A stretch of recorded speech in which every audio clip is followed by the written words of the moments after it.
수업을 듣고 나면 프로젝트로 위장된 감정 착취가 무엇인지, 에너지 소진은 어떻게 방지하는지를 아시게 됩니다. 오늘도 4가지 섹션으로 준비했으니까 같이 살펴보도록 하겠습니다. 먼저 현상 진단입니다. 자, 1인 기업으로서 세상에 부딪히게 되면요. 처음에는 그 짤 있죠. 놀랍게도 아무도 관심을 주지 않습니다. 그러다가 어느 정도 성과를 내보이기 시작하면 주변에서 기가 막히게 연락이 하나 둘 오기 시작합니다. 대부분 협업이라는 이름으로 연락이 옵니다. 회사에 있을 때는 나의 일만 했으면 되는데 나도 협업이라는 걸 하는구나. 그러면 어떤 생각을 하게 되냐면 더 확장된 사업이라든지 더 확장된 매출을 꿈꾸게 되면서 협업 제안을 덥석, 물론 좋은 협업 파트너가 더 많다라는 거는 알고 있습니다만 아주 일부의 경우에서 에너지를 흡수하고 뭔가 기술을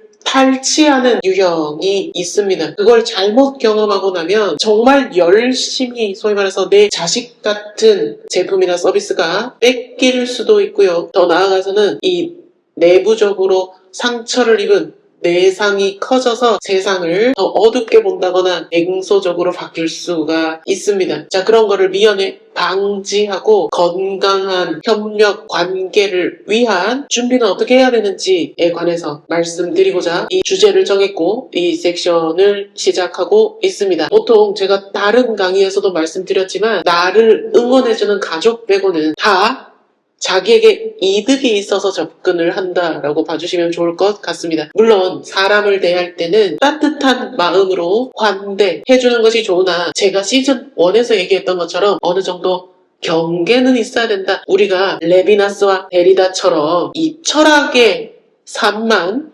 일상에서 사는 게 아니지 않습니까? 그렇기 때문에 정말 현실적인 관점에서 우리는 경계 있는 환대를 해야 되고 가족 외에는 다 나에게 이로운 게 있어서 접근을 하는 거다라고 봐주시면 좋을 것 같습니다. 나에게 원하는 게 있으면 사람들이 어떻게 되겠습니까? 더 친절해지고 과도해지고 그렇게 될 수도 있습니다. 그게 특히나 우리 동양 사회나 우리나라에서는 감정적으로 뭔가 하면 자격 취득이나 용인의 개념으로 받아들이는 게 조금 있는 것 같습니다. 이것도 시즌 1에서 다뤘으니까 한번 같이 살펴봐 주시면 좋을 것 같습니다. 실체가 없는 제안들이 생각보다 많습니다. 그들에게 나의 역량이 필요할 경우에 우리는 호혜성 이러잖아요. 내가 얻는 게 있으면 상대에게 주는 것도 있어야 되는데 상대에게 주기만 하고 내가 얻는 게 없는 그런 경우가 발생할 수 있기 때문에 이럴 때 항상 정신을 바짝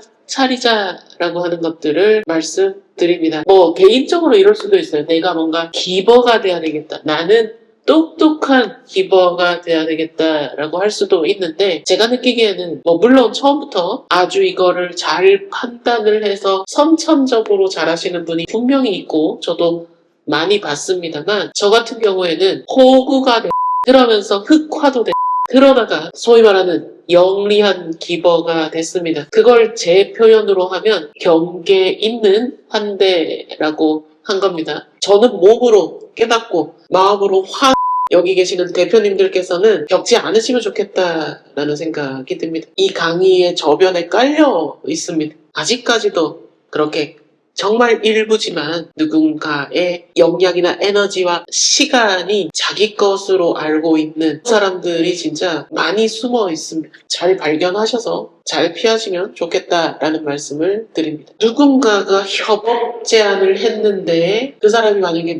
바쁘다, 급하다, 자기네들 사정이 이러니까 빨리 뭔가를 해야 된다. 근데 자세하게 다시 한번 살펴보시면 내가 급합니까? 계약이 제가 1인 기업도 기업이다 라고 말씀을 드렸고 그리고 어떤 계약을 하던 간에 계약서를 써야 된다라는 습관을 가져야 한다. 사람의 마음은 뒤집개처럼 뒤집을 수도 있고요. 증거가 남지 않으면 아무리 처음에는 내가 책임질게, 내가 날 보고 해줘 이런 말 절대 믿지 마시고 기록으로 남겨야 된다라고 하는 것들을 항상 말씀드립니다. 우리나라는 영미법 국가도 아니고 제가 법학 전공자도 아니지만 예전에 교양 수업에서 들었던 기억을 떠올려 보자면 우리나라에도 왜 유용한 것 같으면 이거를 영미법 계열에서는 consideration이라고 하기도 한답니다. 어쨌든 어떤 얘기가 있으면 다 써야 한다. 교양 수업이었지만 비록 평생을 살면서 그 말이 정말 항상 승리한 누군가가 마음이 급하다, 누군가가 불안해한다, 거기에 절대 동조해 주실 필요가 없습니다. 정말 냉철하게 이 사람하고 같이 일을 해야 되는데 이 사람이 불안해하고 이 사람의 음악은 잘 몰라도 그런 거래는 안 하는 게 훨씬 유리할 수가 있습니다. 기본적으로 자기가 다 할 수 있으면 왜 힘을 합칩니까? 창업 강의에서도 늘 창업 강사들이 네트워킹이 중요하고 뭐 이런 말들 많이 하는데 저는 멘티였다가 멘토를 하기도 하고 플레이어로 역할을 계속 하고 있지 않습니까? 제가 요즘에 강의를 다녀보면 학교 강단에서도 강의를 하고 일상에서도 강의를 합니다만 창업 가르치시는 분들 중에 확신을 가지고 뭔가 이렇다, 뭐 네트워킹이 중요하다라고 하는 사람들은 높은 확률로 창업을 안 해본 사람일 가능성이 높습니다. 뭐 창업을 해야 꼭 가르칠 수 있냐 그런 건 아니지만 창업이라는 영역은 이 학문이 아직 정립되는 중이고 그리고 경영학은 관리 기반입니다. 과거를 반추하는 보통 학문은 아시다시피 과거에 있었던 것들을 가지고 이야기를 합니다. 과거 지향형입니다. 근데 우리 현재를 보고 미래를 보고 앞으로 나아가야 되는 우리 뭐 창업 통틀어서 앞으로 나아가야 되는 사람들인데요. 이 안에만 논문만 가지고 이야기하시는 분들도 있고 그리고 그냥 강의 교환들만 짜집게 해서 얘기하시는 분들도 있는데 그런 맥락에서 보면 HR 관점이나 아니면 외적인 네트워킹이 굉장히 좋게 표현이 됩니다. 왜냐하면 좋으니까. 그런데 실제로 초기 기업들에게 네트워킹이 어느 정도 도움이 될까? 저는 저를 던져봤잖아요. 그리고 제 경험을 일반화하지는 않겠지만 저와 유사한 사람들을 일단 700팀 이상을 5년 동안 만난 기억도 있고요. 늘 그래서 고만고만한 사람들끼리 네트워킹하면 하나 잘 나가기 시작하면 공격 대상이 될 그 안에서도 서로 모두가 역할을 다해서 매진을 해야 되는데 그런 이상적인 경우는 책에서나 나온다. 누가 하나 잘한다 싶으면 다 올라타요. 하나 힘들어지면 또 와야 되고요. 그런 네트워킹이 훨씬 비중이 높을 가능성이 많습니다. 그렇기 때문에 함부로 협업 같은 거 하지 마시고 내가 매출을 계속 내서 내가 시장에서 안착하게 되면 자동으로 그 수준이 맞는 기업들과 교류하게 되면서 네트워킹이라는 게 생기고 그 수준이 됐을 때 우리가 책에서 이야기하는 네트워킹의 효용을 다룰 수 있게 됩니다. 이거 얘기해주는 사람 잘 없더라고. 창업을 안 하고 창업 강의하는 게 뭐가 나쁘냐. 나는 가이드만 해주는데 그 가이드에 생략된 게 너무 많아서 그렇습니다. 안 해보면 정말 다른 영역들이 있거든요. 창업 이런 데 학회 같은 데 가보면 창업 전공하시는 교수님들 창업가들 보고 투자 필요하십니까? 이러는데 투자는 아시다시피 펀딩 과정의 하나입니다. 근데 우리나라 창업교육은 조금 쓴소리를 하자면 사업계획서 쓰고 정부 지원 받아서 투자 받아가지고 IPO 하는데 90% 이상의 교육 커리큘럼이 맞춰져 있습니다. 그래서 강의 제목들이 전부 다 사업계획서 잘 쓰는 방법, 투자자들에게 만족시키는 IR 작성법 이런 것들이 시장에서 많이 팔리고 있고 그 흐름에 편승해서 자기가 창업 한 번도 안 해보고 눈물도 흘려보지도 않고 시장의 메커니즘도 모르는 사람들이 확신을 가지고 이래라 저래라 하는 게 저는 아직까지 화가 나는 부분 중에 하나입니다. 자, 핵심 패턴 분석입니다. 관계 자체가 내가 도구로 쓰이는 거예요. 그게 너무 명확할 때는 협업을 안 하는 게 훨씬 낫습니다. 나도 뭔가 네트워킹이 되면 이 사람들이 나를 끌어줄 것 같지만 제가 강의 초반에 말씀드렸듯이 나를 진짜 진심으로 응원해줄 사람은 가족들밖에 없다라고 하는 거. 그렇다고 해서 가족들이랑 같이 사업을 하면 또 멀어질 가족은 나의 보금자리로서 나를 지탱해주는 지지 기반으로서 가족을 꾸려가시면 좋을 것 같고요. 누군가의 불안의 순환, 누군가의 목적 달성에 내가 지대한 영향으로서 역할을 하지 말자. 누군가에게 뭘 뽐내려고 누군가에게 이 정도는 보여줘야 될 것 같아서 열심히 하게 되면 그들이 원하는 게 그런 거라니까요. 그렇게 안 하셔도 된다라고 하는 것들을 아마 여기 계신 대표님들은 본인의 사업을 직접 읽어서 성장하시는 분들이기 때문에 어떤 맥락에서 말씀드리는지 아실 거라고 판단이 됩니다. 자, 누군가가 그냥 감정적으로 연결되어 있다가 소위 말해서 우리 사업이라는 게 뭐 다른 것도 그렇지만 순항만 하는 게 아닙니다. 자, 비유를 하자면 엄청난 큰 파도를 만나기도 하고 곧 망할 것 같고 위기의 연속이자 도망가고 싶은 시간의 연속인데요. 그때 조금이라도 해야 되는 것, 그때 조금이라도 할 일을 하는 것, 그거를 있어 보이는 말로 기업가 정신, 창업가 정신이라고 하는 거 아니겠습니까? 저야 창업을 하는 게 아니라 제가 그래서 기업가 정신 강의도 바뀌어야 된다라고 생각하는 게 실제로 안 되면 죽을 것 같으니까 안 되면 지읒대 계속 하는 거예요. 그거를 무슨 제가 느끼기엔 그렇습니다. 그냥 생존의 연속이고 죽음의 연속.